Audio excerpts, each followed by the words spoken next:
Thank you, Billy, for introducing me to the goodness of rhyme and reason. Oh, RAR. Yeah. RAR. Barbara? Barbara. Yeah. And pardon the hat, bad hair day. Everyone has one. Today's mine. And if you've ever heard me perform before, you'd have heard, I'm looking to share 2 poems. Is that cool? Mm-hmm. Yeah, that's cool. You would have heard them both. But I just thought, rhyme and reason. It's been long overdue that I came here, so I might as well just share it with something for it. First poem, poet. I'm no priest,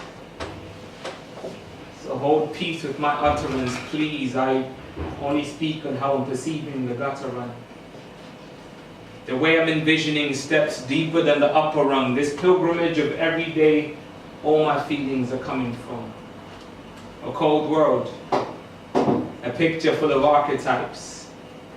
A cast and script hustle you'd have to batter for half a life, learning a stack of rules. Burning a battered fuse, working a 9 to 5, annihilating your groove. I've been haunted by thoughts of Zion in a zealous, refined vigor. Killing constricting comforts with knowledge the soul trigger. I've grown as soul digger, perusing through to the core. Digging deeper than iron, seeking celestial ores in a Babylon. War-torn and well-worn since Genesis, generations have grown in this jaundice, jovial precipice. Into the black, perusing all on my own. All roads lead to Rome, almost anything means home. I have tussled with the torrents.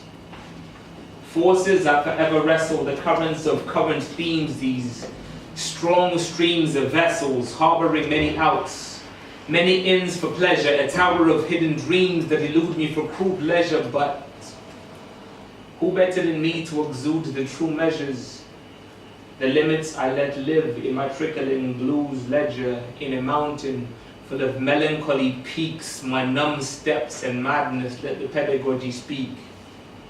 Lessons of less renown, from the school of the brave, a tool of the bold who've strayed, manufacturing waves out of the classroom, into the fire, enter the fray, a furnace to furnish masteries, the futures I crave, but flickering dreams tease me. What does it mean? The green grasses and the flashes feed my head with esteem. I need reasons to rally up. I've had enough of standstills, had enough of landfills stagnating my mind skill, and I've been waving across the riverbanks, thanks to the bridges I've burnt, licking at lacerations and logic my vigor has earned. I tattered my only guise for those vigilant eyes who sold me their algorithm for perpetual rise. I kept up with their charade. Sounds like every syllable in their syllabus had drowned twice, washed up and watery. Functionality's mortuary, morphing into a code, was aborting my mind's solvency. I left the written course for the written forge. The hammer and anvil of the lexicon carved course, my whims gorged. I got to war with the wind. I was cautioned by my kin. They called to question my quest for my own win, so I write for the sake of writing down the pleas of a suddenly pleased and less frightened child. I'm a scribe of my own destiny. With my pen in hand, I decide what makes the best of me. Thank you.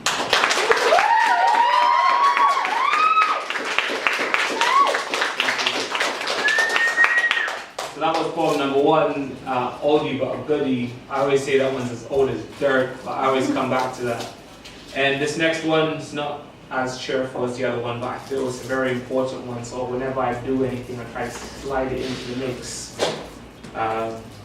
Here it goes. The shadows he'd carry around often sound as his brothers did,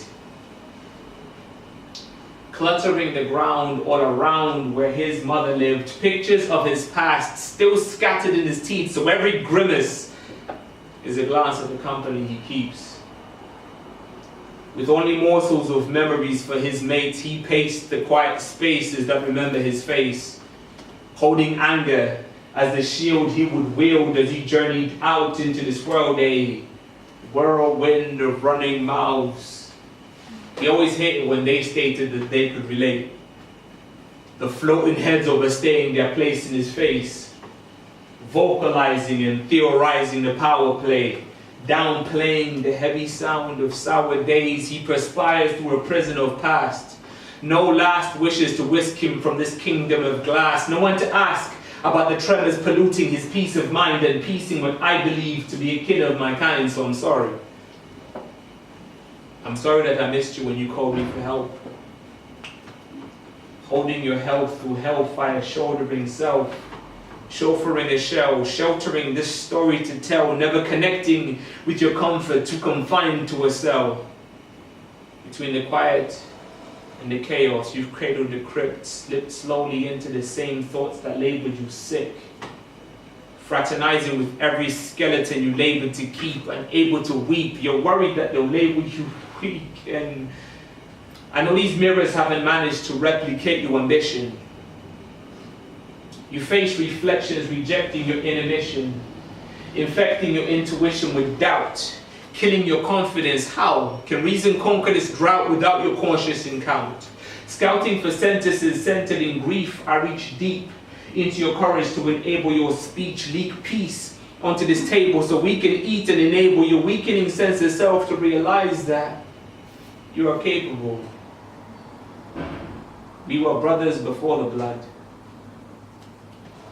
Brothers before the floods of fear suffocated our love, and I would love nothing more than see you ride above these jagged waves. Hold your faith, don't hold your tongue, talk. Together we could weather any storm. Brother, home is where the heart is. I hope you swing by sometime. Thank you.